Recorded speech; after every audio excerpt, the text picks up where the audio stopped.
नमस्कार। आज आपके सामने प्रस्तुत कर रही हूँ एक व्यंग्य जिसका शीर्षक है होली 2088 और जिसे लिखा है बालेंदु शेखर तिवारी जी ने।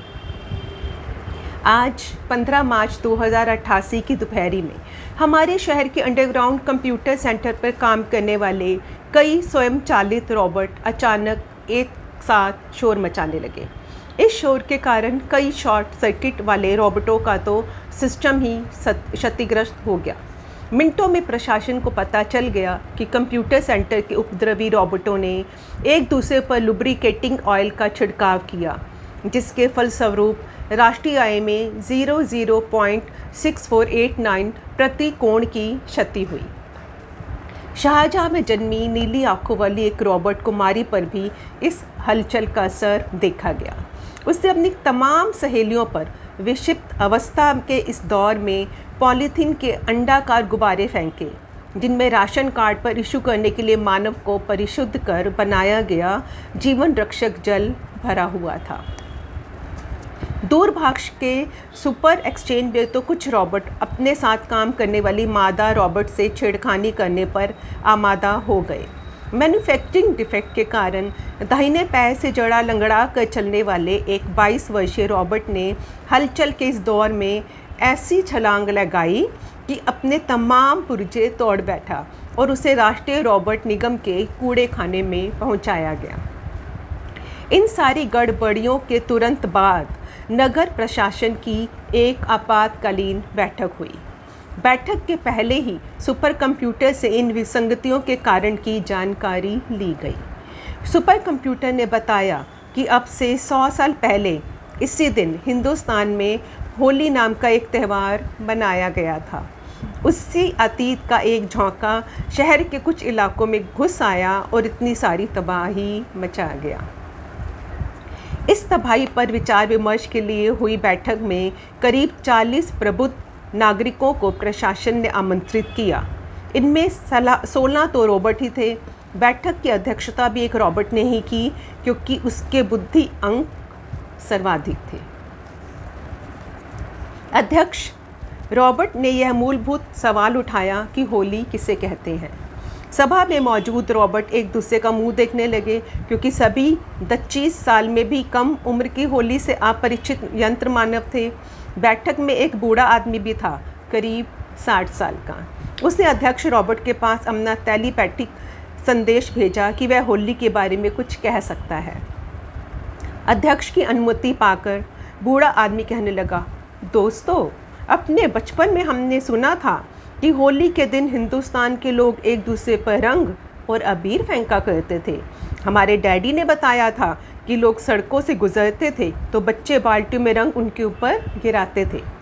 हर मर्द और औरत होली के रंगों में सराबोर रहते थे।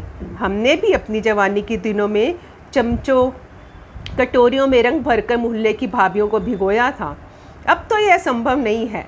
हर इतवार को 1 लीटर पानी सप्लाई होता है, लेकिन अब से 100 साल पहले लोग एक प्रतिभाशाली रोबोट से नहीं रहा गया तो वह बोल उठा, हद हो गई, पहले का आदमी कितना पानी बर्बाद करता था। बूढ़े आदमी ने कहा, यही नहीं, आपको जानकर और भी अचंभा होगा कि उस जमाने के लोग होली के दिन दूध और चीनी के बने तरह तरह के पकवान खाते थे। इन दिनों चीनी के कैप्सूल मिलते हैं, जबकि 100 साल पहले चीनी बाज़ार में 8 रुपये में 1000 ग्राम मिलती थी।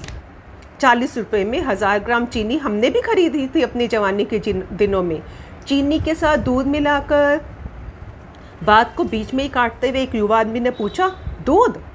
उसी दूध का जिक्र कर रहे हैं जिससे हम अपने राशन कार्ड पर 10 बूंद प्रति यूनिट प्रतिदिन पाते हैं। हाँ, वही दूध, बूढ़े आदमी ने कहा। उसी दूध का खोआ बनाया जाता था और उससे तरह तरह की मिठाइयाँ बनती थीं। एक ज़माने में चावल और चीनी दूध मिलाकर खीर बनती थी, जिस पर केसर और इलायची। एक रोबोट ने बीच में मौलिक प्रश्न किया, ये इलायची क्या चीज़ होती है? बूढ़े आदमी ने सूचित किया, राजधानी के राष्ट्रीय संग्रहालय के खानदान प्रकोष्ठ में इलायची का एक दाना सुरक्षित रखा है, जिसका दर्शन किया जा सकता है।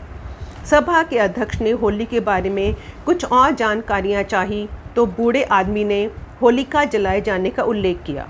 उन्होंने बताया कि 100 साल पहले लोग शहर के चौराहे पर घर का कूड़ा एकत्र कर उसमें आग लगाते थे और चारों ओर उसे तापते थे।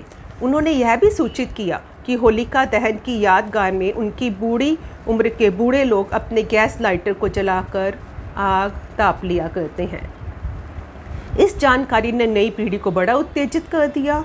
एक नौजवान ने तो यह अफसोस जाहिर किया कि पुराने जमाने के लोग अपनी मूर्खतावश ऊर्जा के सबसे महान स्रोत कूड़ा करकट को बुरी तरह नष्ट करते रहे। एक युवा रॉबर्ट ने इस आशय का कानून बनाने का सुझाव दिया जिससे होली के नाम पर बूढ़े गैस बर्बाद ना करें। 2088 के प्रबुद्ध नागरिकों की सभा के अंत में होली मनाने की 100 साल पहले की परंपरा की तहे दिल से भर्त्सना की गई।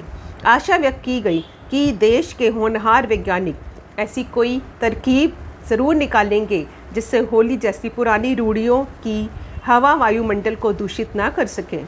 उन सारे नर और मादा रॉबोटों के खिलाफ कारण बताओ नोटिस तत्काल जारी किया गया, क्योंकि अनुशासन से ही तो देश महान बनता है, होली से नहीं। धन्यवाद।